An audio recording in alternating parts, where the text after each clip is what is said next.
Thank you so much for reciting the Sutra, and I think we should feel,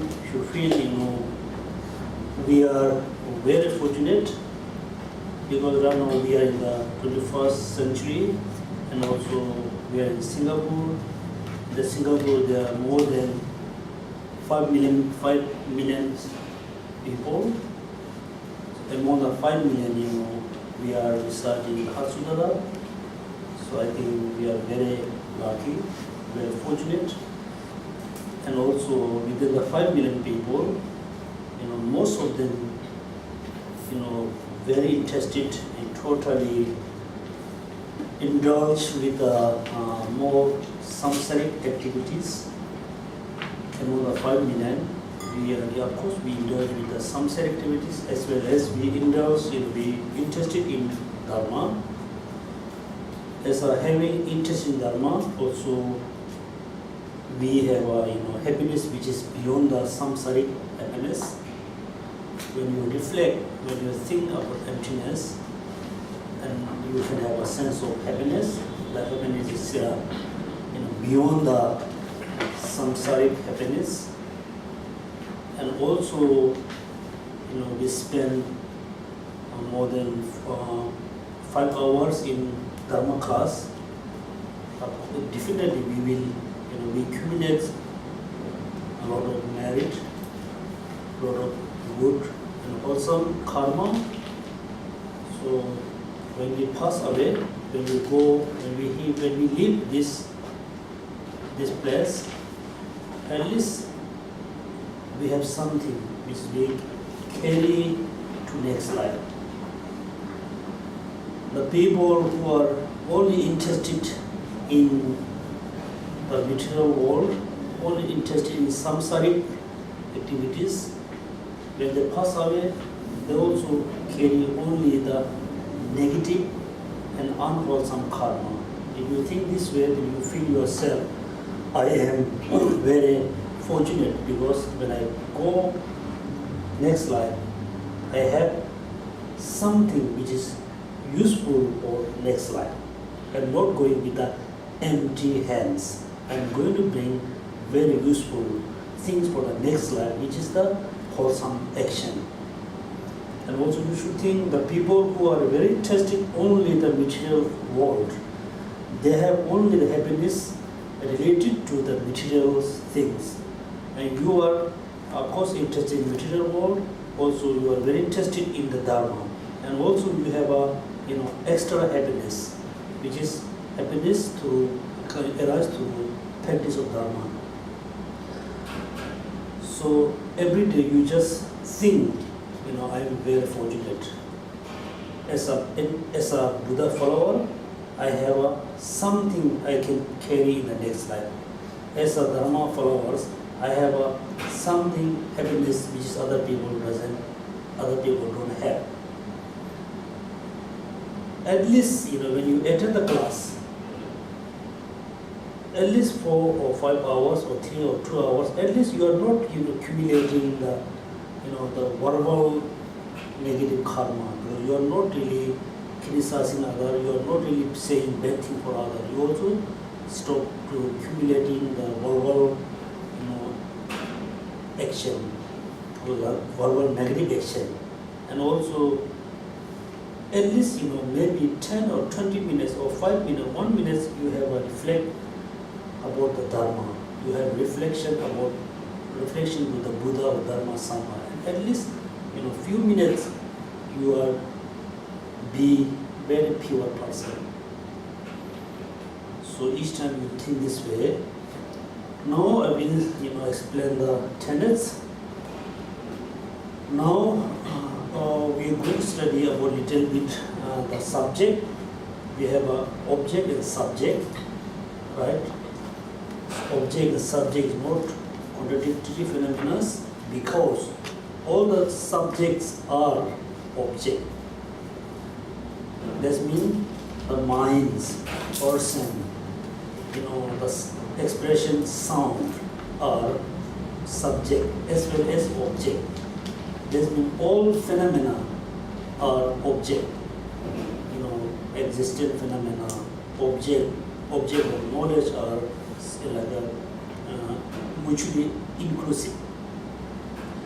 So among the subject, last time we studied about being and consciousness.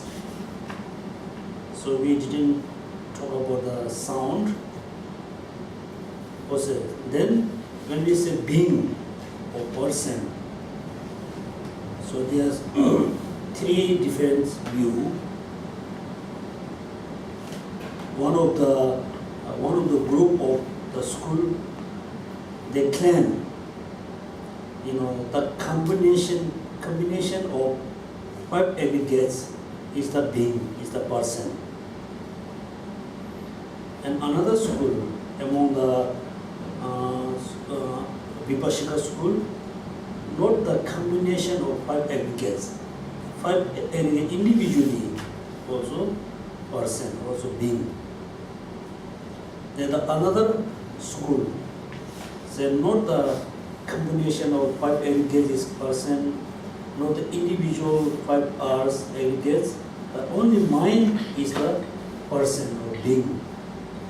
So this is very important, topic. So you should try to understand who you are. When say, Mrs. A or Mr. B. So when we say Mr. A, who is Mr. A? Who is Mrs. B? Every five aggregates is Mrs. B or Mr. A, or the combination of five aggregates is person. Who is really the person? And also you should think yourself, who I am. My five aggregates in me, or the combination in five aggregates me, or my mind is me. No, according to Madhyamaka school, five aggregates are not the person, not the being. The combination of five aggregates also not the person. The mind is also not a person. If the mind is person, then we don't able to say my mind. My mind means mind is possession of the mind, me, my mind. And the combination of five aggregates is not a person. If this is the case, then all the parts put together, the vehicle parts, the wheel, steering, everything put together, this means there is a combination of all parts. But the all combination together is not the car, right? We have to set up everything in order. This means that the just combination together is not the person. Individual, not the person.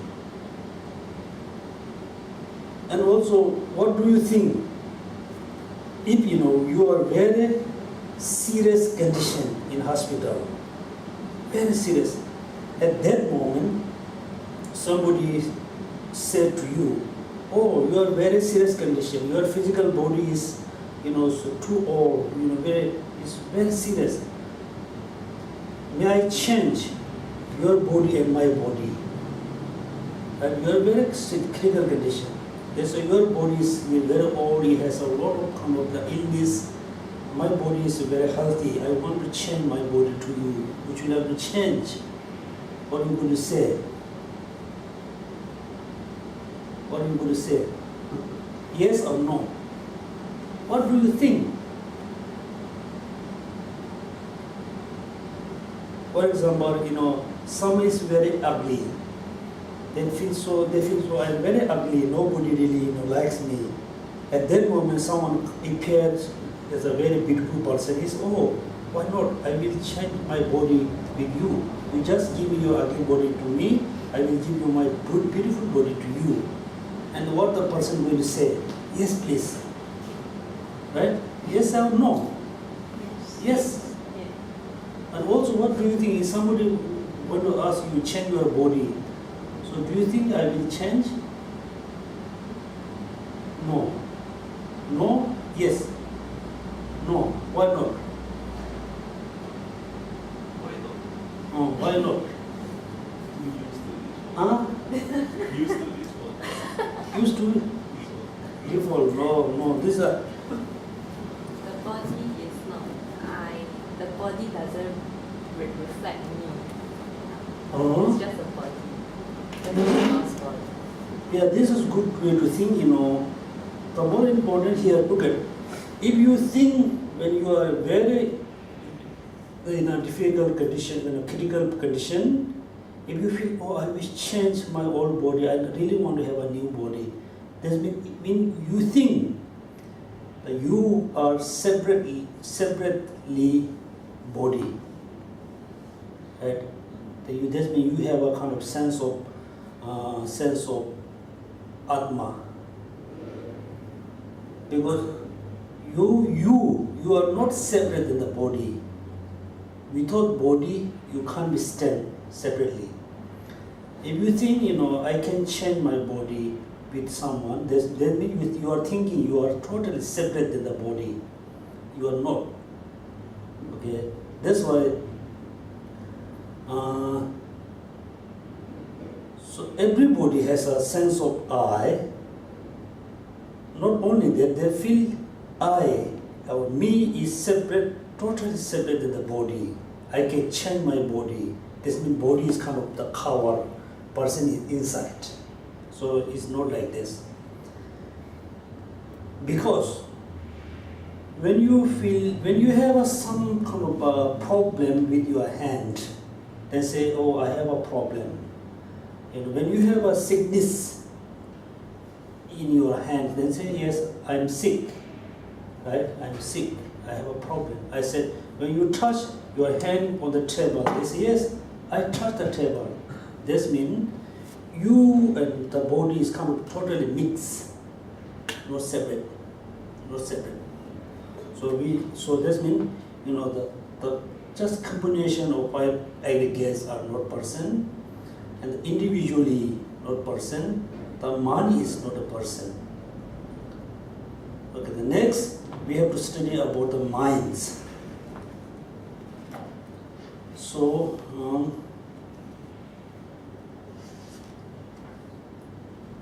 regarding object possessor, so we talk this one, some of what similar.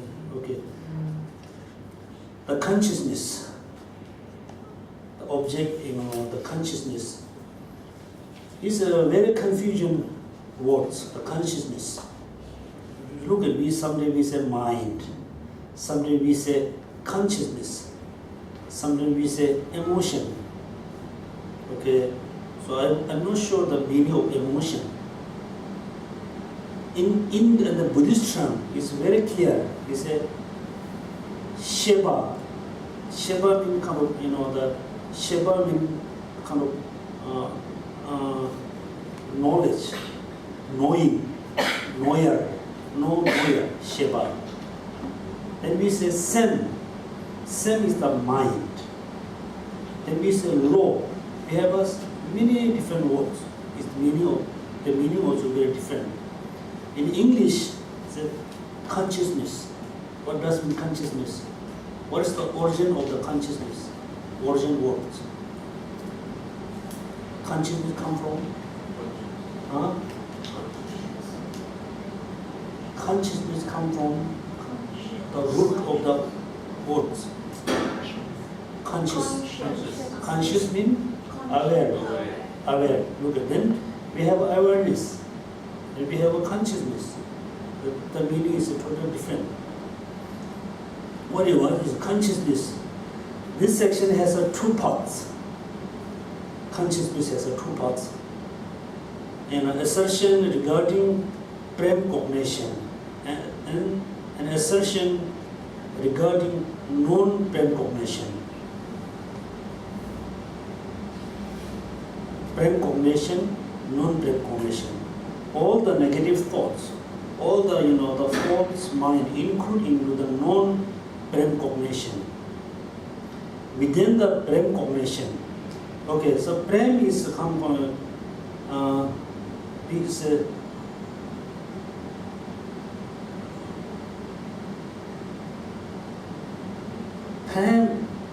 primary, prime meaning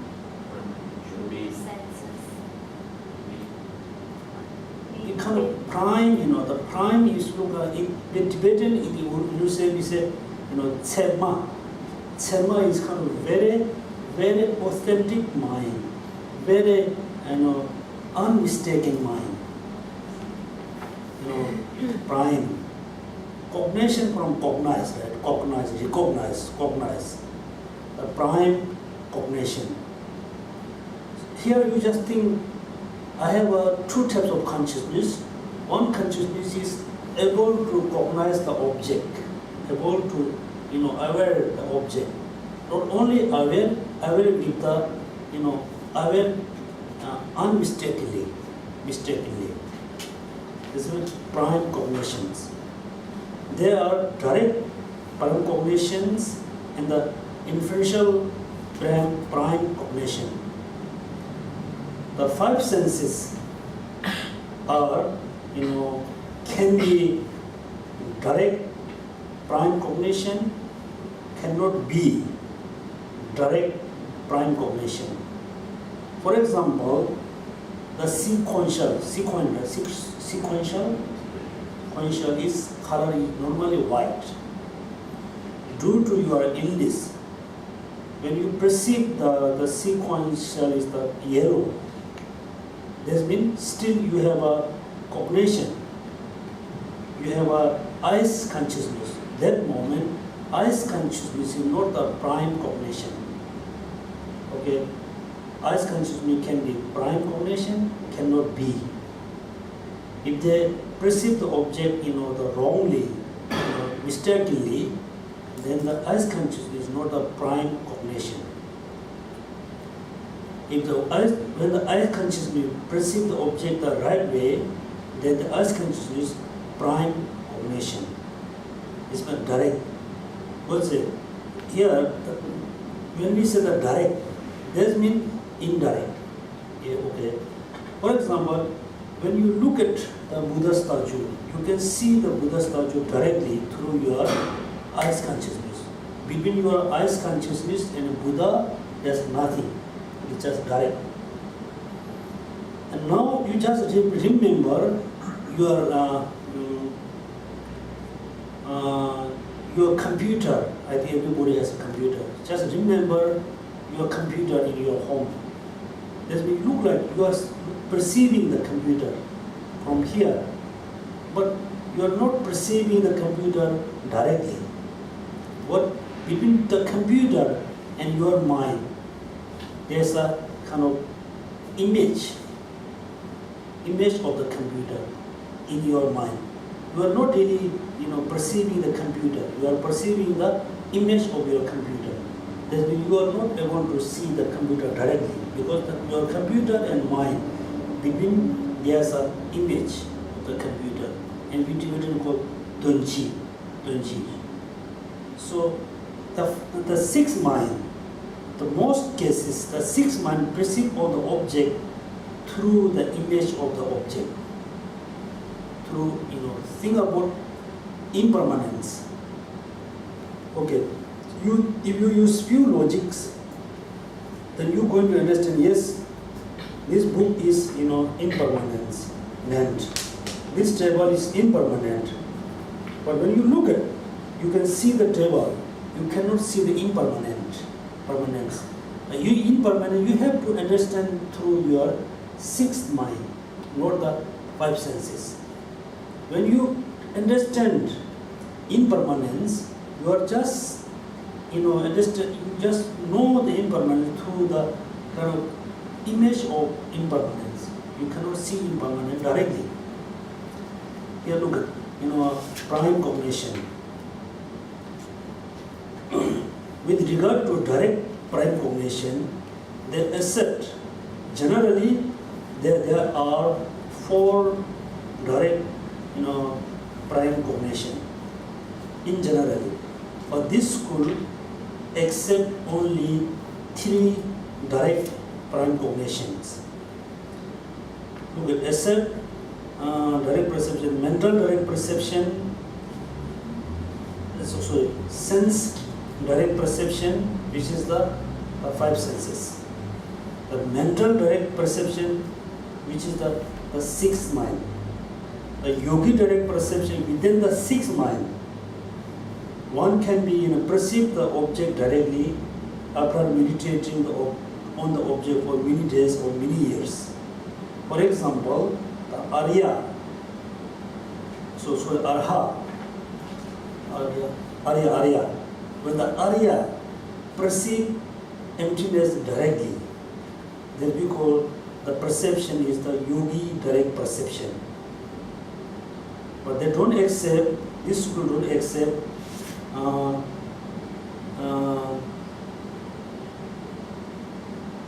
they do not accept the self-cognition as a direct perception.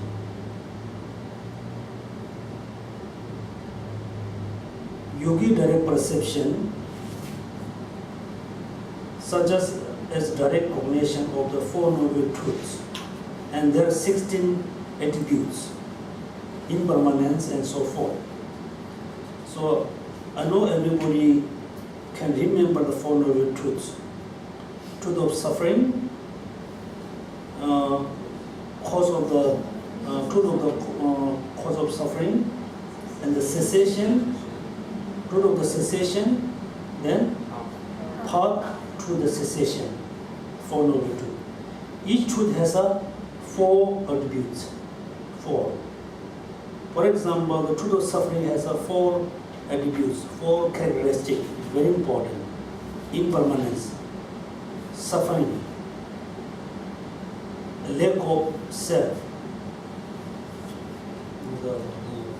and selflessness is a four. Impermanence, suffering,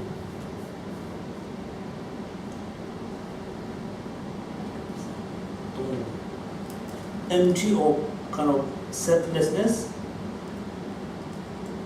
and selflessness.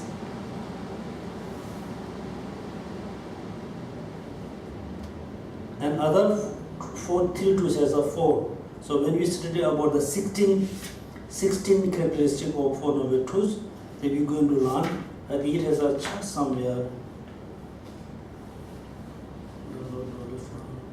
Anyway, the most time, the masters explain about the Four Noble Truths. They don't explain in the 16 characteristics or 16 attributes. So first we talk a little bit about we talk a little bit about the first truth, the suffering, truth of suffering, Dual Dhamma. Do you know the meaning of the truth of suffering? Truth of suffering. Why we call truth? Why we call truth? Truth for whom? Huh? The real suffering. It's the truth because everybody would see it the same way. Mm-hmm. Yeah, it is not the meaning, because truth suffering, it is true. The suffering is a truth. True is nothing false. We are not saying this one. The long the full sentences we said Dungal Pape Demba. Dungal. Buddha said, okay, in the Four Noble Truths of teaching. This is the truth suffering of Arya. Arya. Truth for Arya. Because the Arya, only the Arya can see this is true. For us, yes, sometimes we think this is true. Sometimes we think, I'm not sure, we're not sure. There's the truth for whom? Truth for Arya. Okay? Truth for Arya. So when he talked about the truth of suffering, he said, this is truth of suffering, this is truth suffering of Arya. You must recognize. The second, when he talked about the origin of suffering, he said, this is origin, or this is the cause of suffering. You must abandon. Then the third truth, the path, truth of the path to cessation. They said this is the truth of the path. You must accomplish. You must practice. But last, when he talked about the cessation, they said this is the cessation of suffering. You must achieve. This means suffering must recognize. The cause of suffering must abandon. The path you must practice. The cessation you must achieve. So the yogi direct perception is the direct perception for, direct perception of the Four Noble Truths. Also, suffering, there's a two types of suffering, right? Suffering of suffering. Suffering of suffering, we can see through our eyes. If somebody has an illness, somebody, cut their hand and legs, we can see the suffering through our eyes. Suffering of suffering. So the changing of suffering, we cannot see through our eyes. The changing of suffering, we must have to understand through our own experience. Then the last suffering, suffering of the pervasive suffering. The pervasive suffering. And in Tibetan language, they say, Kyaba is the pervasive of the cover of the suffering, is cover for all sentient beings. All beings, sentient beings. The last true suffering, we cannot see through our eyes. So what is the suffering of change? Anybody has any idea?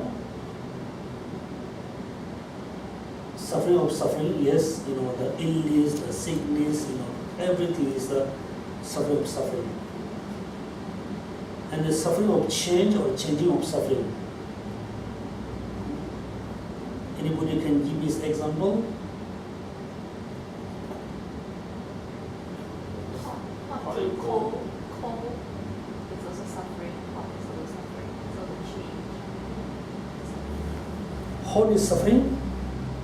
The change from hot and cold. No. The changing of suffering, we must have to understand through our experience. Our experience.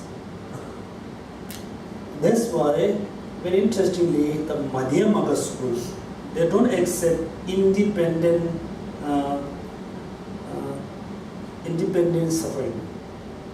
Independent kind of very independent suffering. It's not talking about it exists independently or not. Independent suffering. Do we have an independent mom? Independent father? No. Because father cannot exist independently. Because without children or child, we cannot give a name of father. Now, if somebody have a child, there is a father or mother. The suffering, we always talk about suffering. Suffering has a physical suffering and mental suffering, right? A physical suffering, yes, when somebody cut your hand or legs, when you get very serious illness, you have a physical suffering. It's not the change of suffering. The mental suffering, what mental happiness is the suffering of changes. For example, when you are very hungry, you are facing the mental suffering, right? When you eat a food, you feel so happy, so feel happy. That moment, you have a happiness. The happiness is the changing of suffering. Because when the suffering minimizes certain degree, then we feel is happiness. We feel happy. Right? It's just the suffering change as a pleasant, unpleasant feeling change as a pleasant. But the pleasant is not going to remain forever. After 10 minutes, 20 minutes, and the pleasant also you can feel, unpleasant. That's been, until now, everybody never have a, happiness, true, ultimate happiness. We have always gone through the temporal happiness. we don't have a ultimate happiness. So that's meaning the suffering of change. If you think this way,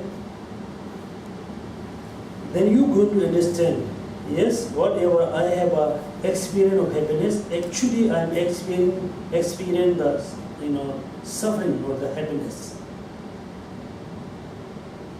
It's not like, when the suffering arises quite strong level, then we are not happy, we are not comfortable, then we can say suffering. When the suffering reduces certain level, then we say, oh, I'm happy. That moment you are experiencing the happiness. When you really try to understand which one is happiness, the suffering minimized, this is the happiness.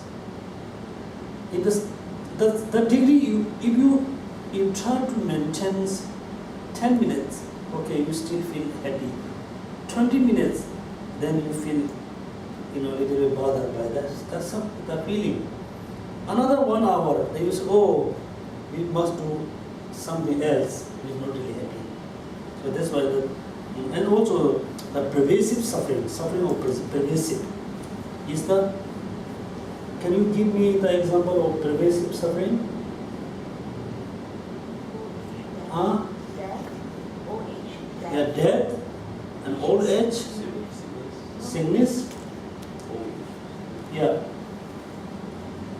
Yes, the death, old age, sickness rests based on what? Is come based on what? Body, right? The body itself is the pervasive suffering. There's been all sentient beings has a pervasive suffering. Somebody has a gross level of body, somebody has the subtle, somebody has a very subtle. For example, the formless germ. They doesn't have a body which is we have, but still they have a subtle bodies. Due to the subtle bodies, they have they have to die, they have to be age old. So the experience or suffering of changing in a pervasive suffering, we have to understand through the 6 minds, 6 sense.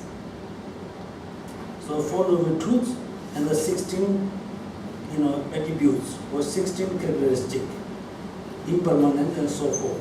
They do not accept self-cognition as the direct perception. I hope you remember the meaning of the self-cognition. Self-cognition.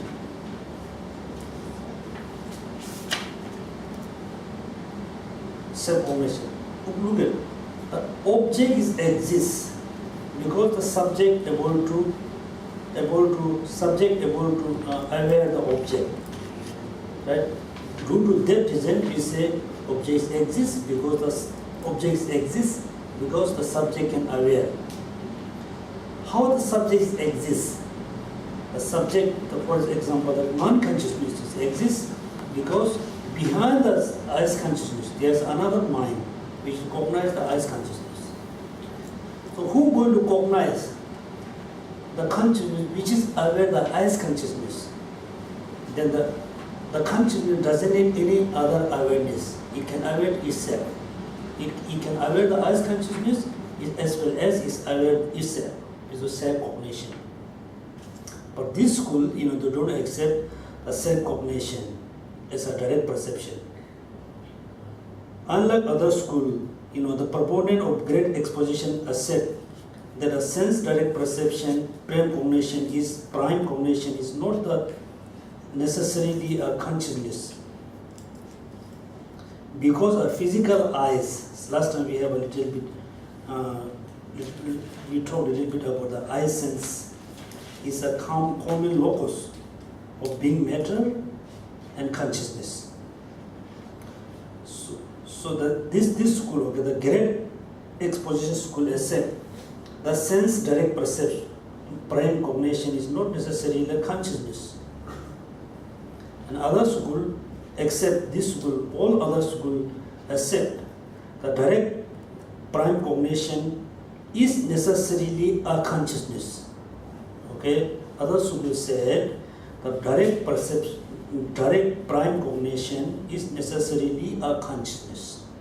But this school says, that the direct prime cognition is not necessarily a consciousness, because the physical eye sense or physical eye, we better say the physical, eye organs is common, is both. It is a direct prime cognition and as well as is a matter or a consciousness. Being a percept and being a prime cognition, this means the physical eye is a matter as well as perceive the object. This means the physical eye is a prime cognition or a consciousness. According to other school, the prime cognition must be consciousness. Physical body, physical thing never be the prime cognitions. They do not assert that the sense power alone can perceive an object, nor do they assert the sense consciousness alone is capable of doing so. So that's been, according to this school, only the sense power only cannot perceive an object. It depends on the eyes. And also the sense consciousness alone is not capable of doing so. This means sense power alone not perceive the object. Sense consciousness alone not perceive the object. The both together perceive the object. When you look at object, when you listen the sound, you are receiving the sound through both the air power, air organ as well as the consciousness both together. Only air, air organ only cannot aware the sound. Only the air consciousness alone cannot, not able to aware the sound. But together, they aware the sound. They maintain that the two together perceive an object. And consequently, they, unlike all the Buddha's school, accept that both sense power and the sense consciousness are perceivers. So consequently, school is a Madhyamaka school has a two sub-school, autonomous and consequent school.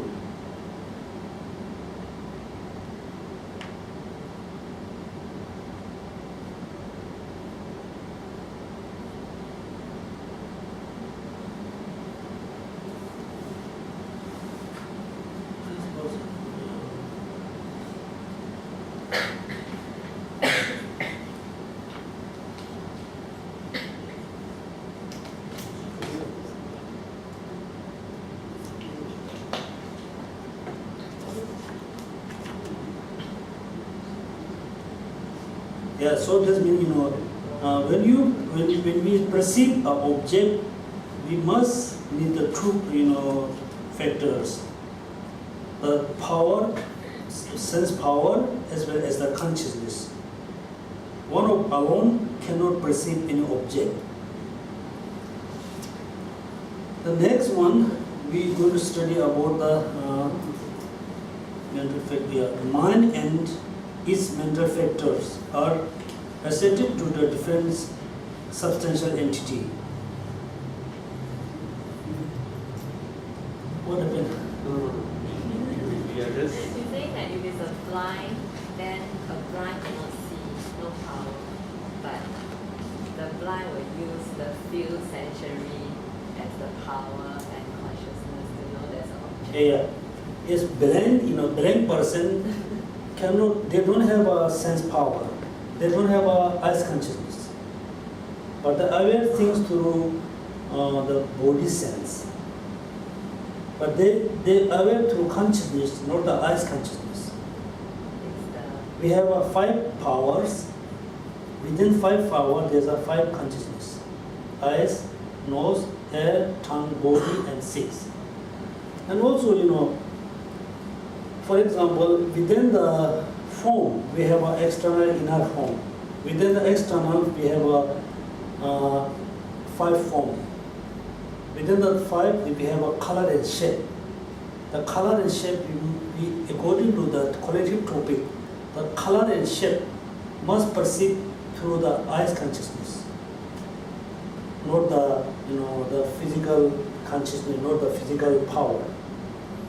But the blind person, if they don't have any idea about the square shape, when they touch, they really don't know what shape is look like. But that means the blind person cannot judge this is the shape. They can, after somebody treat you must say this is the kind of square shape, this is the round shape, this is the triangle shape. Then gradually, then he going to learn this kind of shape. But the shape, not really, he can judge through the eyes consciousness, through the experience of the physical body. Even the snake, according to Buddhist, the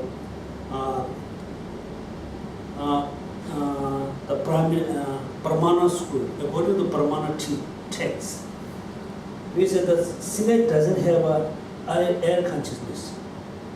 But they say the snake can see the sound. They say see the sound. No, we have to say they can feel the sound, the vibration. Yeah, that means the sound is a very particular object of the air consciousness. The forms are the very particular object of the eyes consciousness. The soul and heart, everything is a very particular object of the physical power or physical sense. Yeah. So that only the consciousness alone, it doesn't have a capable to see an object. Power alone cannot. They're both. Because the power is kind of basis. The consciousness depends on the power. Then I think there's a doubt. We can still can raise the question. The people who don't have eyes, they have very powerful air consciousness. They can hear more clearly than us. Many people, scientists believe, the eye consciousness, air, everything is just one. When they're not able to use the eyes, and the consciousness, become more powerful for the listening and touching, so and so. Is the eye consciousness combined with the air consciousness, or who doesn't have eyes, they become more familiar with the sound? We don't know. There's a doubt. But according to Buddhist philosophy, yes, eye consciousness never become air consciousness. Air consciousness never become eyes consciousness. It's totally separate two consciousness. Now people who, the person who doesn't have eyes, it doesn't have eyes power. Who doesn't have eyes power, it doesn't have eyes consciousness.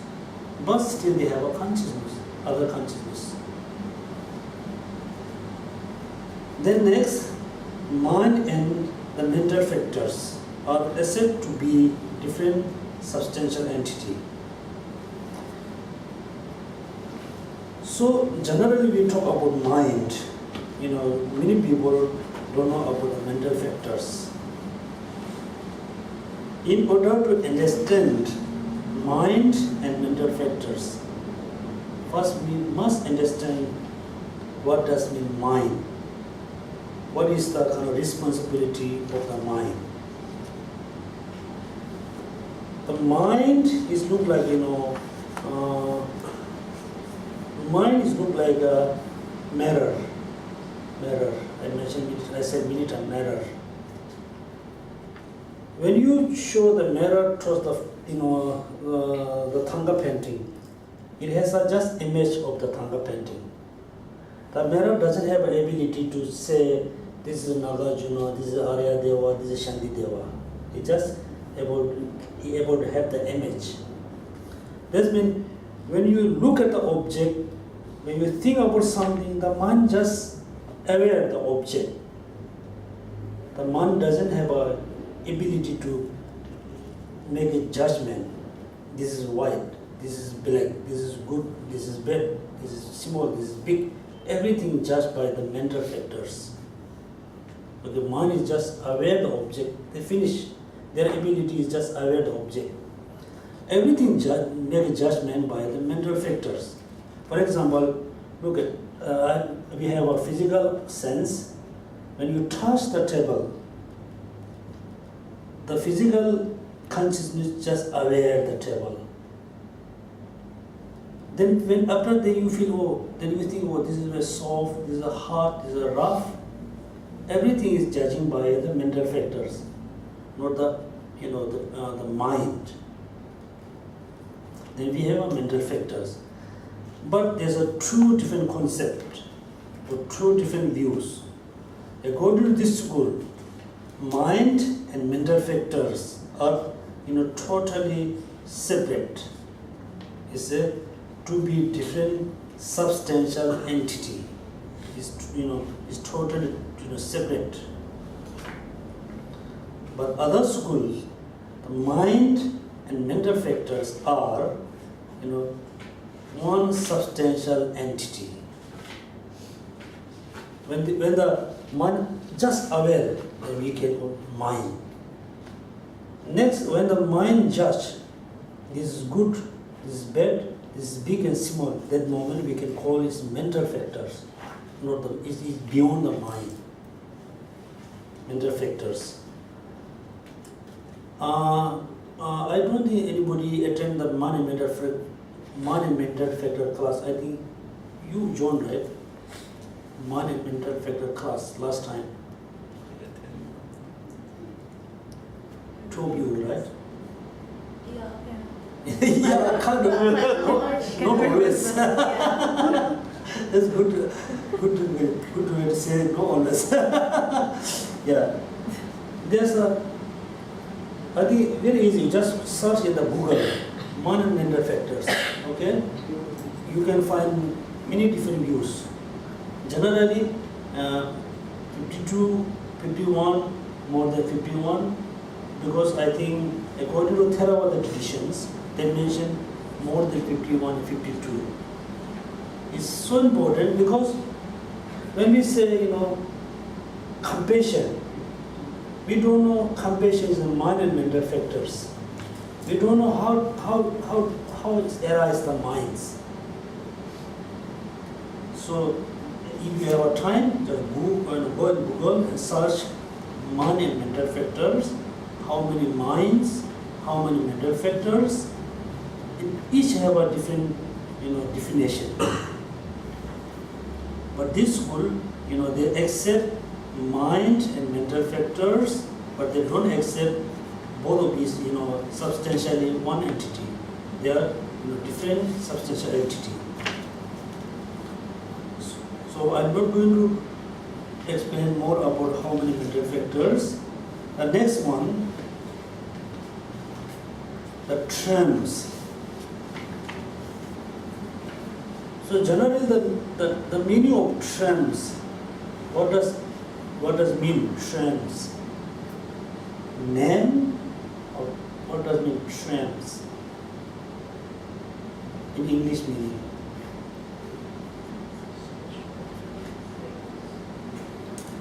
In Tibetan language, very easy. It's a sound. Sound. Sound can be human being sound can be water sound, tree sound, so many different type of sound. Words to give meaning. Yeah, give meaning to carry some meaning, express, Definition. yeah, definition of term.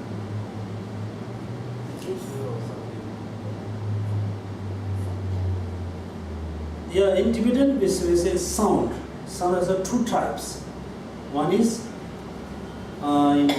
express the meaning.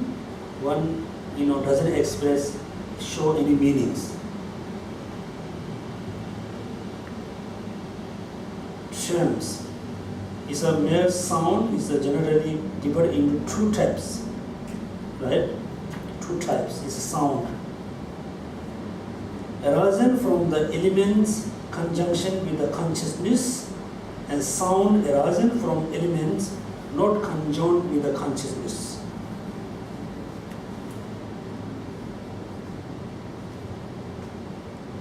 Okay, sound has two types, right? Conjoined with the consciousness, conjoined with not consciousness.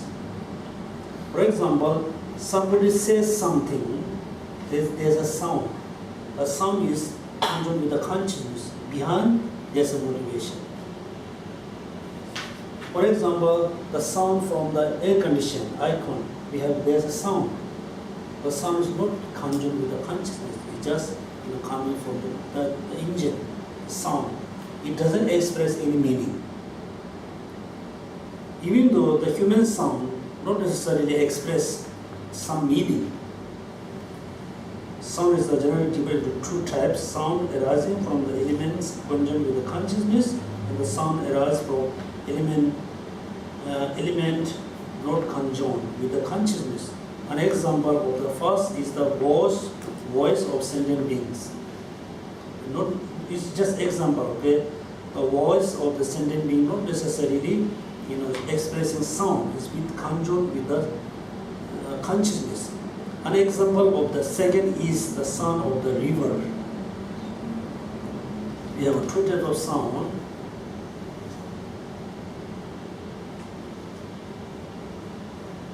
Each of them,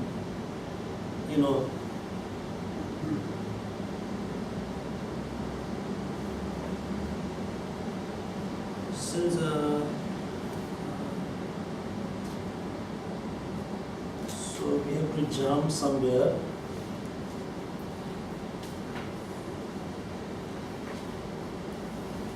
Yeah, they are continuously. Sounds arising from elements conjoined with the consciousness, and the sound arising from element not conjoined with the consciousness are each divided into two types.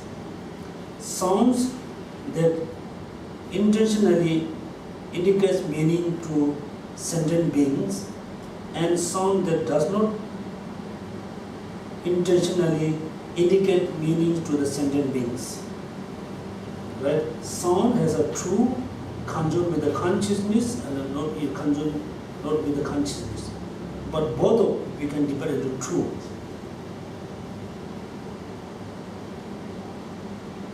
Sound that intentionally indicates meaning to sentient. That means, even though the sound is not conjoined with the consciousness, but still carry or still express certain meaning to sentient beings. Even also the sound which is conjoined with the consciousness also has a true. It can, express the meaning to the sentient being, or to not express the meaning to the sentient beings. For example, look at people say, way is the sound conjoined with the consciousness. It's expressed, someone is saying hello, calling something. Also somebody hit you something, then you just crying, it is conjoined with the consciousness. It doesn't show you any kind of meaning. Even though the sound conjoined with the consciousness has two types, expressing meaning or not expressing meaning. And the sound not conjoined with the consciousness also two types. It can show the meaning to sentient being, or not showing any meaning to sentient beings. Can you guess any example?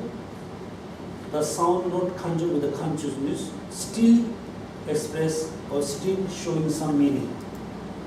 Can you give any example? Think about.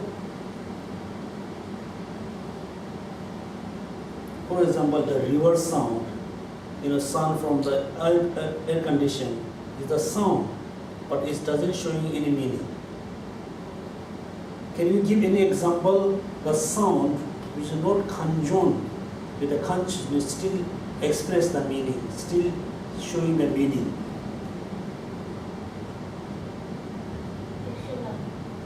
Outside the road there, the buses that pass by, Mm-hmm. we can hear the sound of the buses. Sorry? The sound of the buses passing by. That's It is the sound. meaning. But the bus, when it moves, you can hear that sound, Yeah. the movement by the sound, the bus. But it doesn't show you any meaning. There's no meaning in it. But it's just that the bus, when it moves, it produces that kind of sound. Yes, It's sound. just like the air horn. Mm. Doesn't have any meaning. Meaning. But when it works, it produces that kind of sound that is working. Okay, so it doesn't show any meaning, right? So can you think the sound not conjoined with the consciousness still express the meaning, still showing the meaning? Huh? Volcano? Volcano, about to erupt, they have a lot of sound.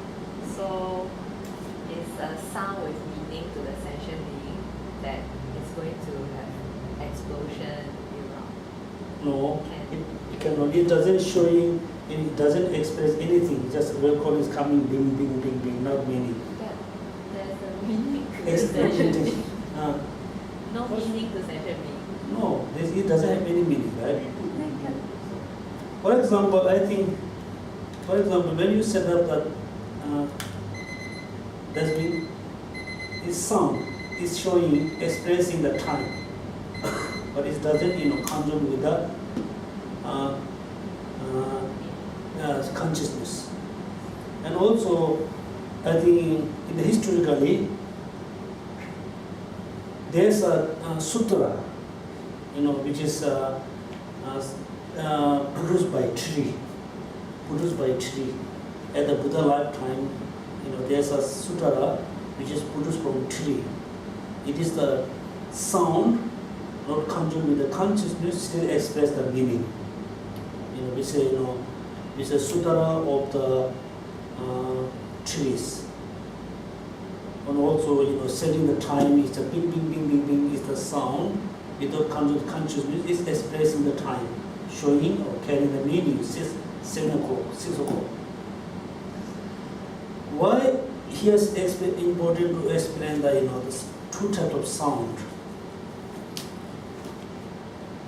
Because when you say something to someone, behind there must be a motivation, right? When you say good thing about to other, it's still behind there's a meaning, there's a motivation. When you say bad thing to someone, also behind there's a motivation. The action is good or bad. It not depends on the action. It depends on the motivation. With the sensory motivation, if you say, use the very harsh word to someone, say it's a very bad thing, the action is not very bad. The motivation is so good, but that means you are not doing the bad action. You are doing the good action, but people can see it's kind of bad action. Behind the motivation. Also, sometimes you can see when you listen to someone, suddenly you feel so happy, so bliss, so pleasant, because the sound which you're hearing from someone, he or she has a pure motivation behind this. That means the sound is conjoined with the consciousness. That's why you can feel so pleasant, so nice. Somebody express very nice way, speak very nicely. Behind the motivation isn't good, but speak very nicely, express very nicely, but you can feel some kind of uncomfortable, something stench. This means, according to the Buddhist, the philosophy, they say should not judge just the action is good or bad. The action, good or bad, must judge based on the motivation. Even though, why motivation is very important? Because somebody said to you, I'm so thirsty, I need a bread. If somebody say, I'm very thirsty, I need a bread, what are you going to understand? Oh, that means he needs water. Right? Say, oh, I'm very thirsty, I need a bread. You say, yeah, he says bread, but that means he says water. Because you are just based on the motivation, not the action, just the sound. And also when we think about the sound, it's very interesting. When I say, look at wa, no meaning. Second I say wa, few seconds I say tar, no meaning. When I say very quickly, water, there's a meaning. Wa and tar, water. But when you hear the wa, you haven't heard the sound tar. When you hear the tar, you already finished to hear the wa. But how you understand is saying the drinking thing? Because the sound has gone, but in your mind you just have the image of the wa. Second, the tar put together, you say water. And the language, the develop, how the language is developed, is when you look at the history, is very interesting. In the future, in the past, 1,000 or 2,000 years ago, the language was very basic. After develop, the education and religion, the language became more rich. For example, based on my understanding of language between Chinese and Tibetan language, most of the common language is exactly the same. When we come in the religion or culture or different things, it become totally different. For example, in Chinese, in eyes, what the name? Chinese? Lin. In the ancient time, mu. Mu. And Tibetans say mi. Mu, mi. The sound is chanted as mu, mi. And tongue, shra. The Tibetans say she. And ka. In Chinese say cow. The Tibetans say ka, cow. In the ancient time, all the basic, the language, I think, very similar. When they develop culture and religion, that language became very, separate. So sound is not, the carrying meaning is not different, not based on the action, it's based on the motivation. There's a kanjon and unkanjon. Then also here, we have to learn very important one. Even though when you recite mantra, Om Mani Padme Hum, if you just recite only, without having any kind of proper motivation, you are not reciting the mantra, you are not accumulating really, good karma. When you conjoin the sound with your consciousness, then you recite the mantra, you are going to accumulate a lot of merit. Conjoin is so important. So it reminds you, whatever you recite the mantra, whatever you praying or something, you must conjoin with the proper motivation. The conjoin with the consciousness. Also, the conjoin with the consciousness is also very important. For example, when the doctor does some surgery for you, without giving the name, they put some injection, right? Because become unconscious. Anesthesia. Anesthesia, Because sometimes they don't put any medicine, it's a small operation, it's cut, right? Then when we look at the doctor is cutting, your small hand or legs, it's just cutting. but you never have a really angry towards the doctor, because you know the doctor has a good motivation. And also somebody hit you with a very strong punch as a play. You never get upset angry, because you know the motivation. And if somebody has a bad intention, bad motivation, just you hit you little bit, you get very upset, because you are judging based on the motivation. Okay, so it's so important to understand the motivation. The motivation change everything. For example, the surgery is very difficult, very painful, but we never get angry, we never get upset to the doctors, because we know the motivation. And also playing with each other, somebody hit you very strongly as a game, as a playing, you never get upset because you know the motivation. Somebody hits you very, slightly with a sense of, hatred, sense of anger, sense of dislike, you get very upset because you know the motivation. That means the sound comes on with the consciousness.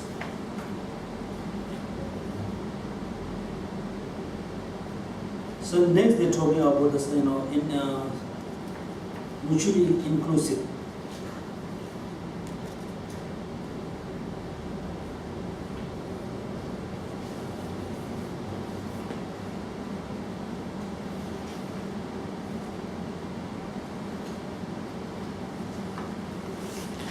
So I don't know, this is a jump somewhere. So according to the copy, we have to jump. Yeah.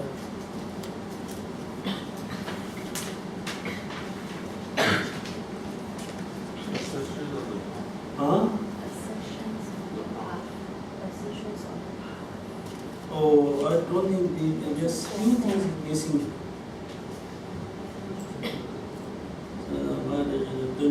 Inclusive. Not because inclusive, mutually inclusive. No.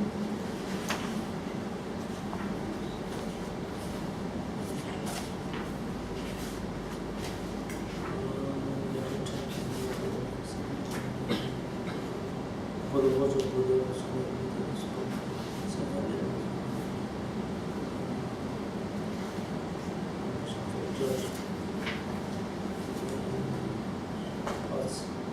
I think missing some words. Yeah. The page number 202. They are accepted the generic image. Therefore, the word not mutually inclusive. I think they are missing somewhere. Huh? Inclusive? Page number 201. Okay.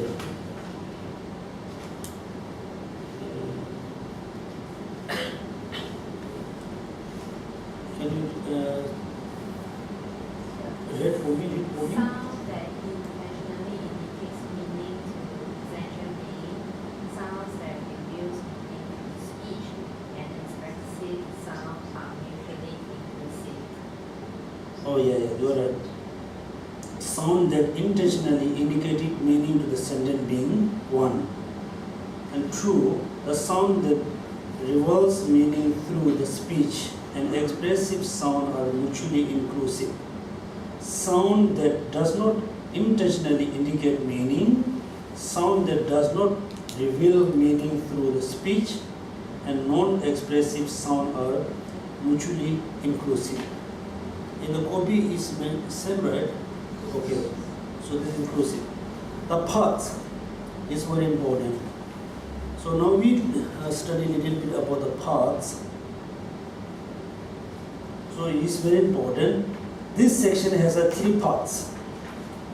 The great expositional assertion regarding the object of the observation of the path, object abandoned by the path, and the nature of the path. Okay, first it's so important you must know the three of these. What are they? Three parts. Assertion regarding the object of observation of the parts. That means it's talking about the chosen object. For example, when you practice compassion, the sentient being is the object of observation of compassion. Object of abandon. After you practice the paths, what you going to abandon? That means object of abandon of the paths. Then the last one, the nature of the path. For example, when you practice compassion, the sentient being is the object of the compassion. When you practice compassion, anger is the abandon of the compassion. What is the nature of the compassion? The nature of the compassion is the first one is the mental factor. The second one, the nature of the compassion is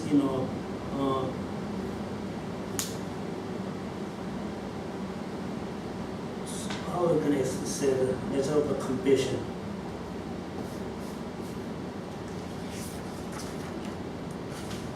So,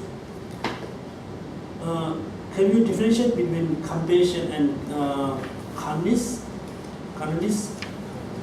Compassion and calmness. Compassion, differentiate. Can you see? Sometimes can be very superficial in the sense that when I'm kind to this person, I just want to be nice to the person. But for compassion, I think when I'm compassionate to this person, I genuinely want this person to be good, to have good things, to feel good. To me, it's the level is different. I mean, I can be kind to anybody, even at passerby. Maybe people that I know at this moment, people that I know, my friend, I may have compassion because I know that I genuinely want them to good life. Yeah, there's been kindness. The level is. So the nature of the kindness. So we have to practice many paths. Each path has their own nature. Each path has their own abandon. And each path has their own object. So this means this three are very important. Regarding object of observation of the paths, objects abandoned by the paths, the nature of the paths. For example, sentient beings as the object of compassion, hatred or anger is the object abandoned of the compassion. Then last we need to learn what is the nature of the compassion. Object of observation of the paths generally is talking about the 16 attributes of the Four Noble Truths, impermanence, so on. So the next time we detailed learn about the 16 attributes of the Four Noble Truths. Each truth has the 4 attributes and the 4 characteristics. Okay, so we just leave here at a moment. The next we have a class, we start from here, from the tenets.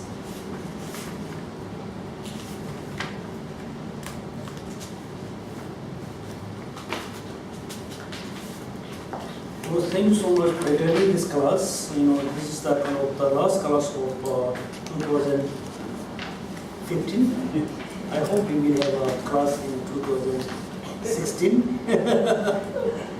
And I'm leaving India in next week, so I hope to see you soon. And that's it.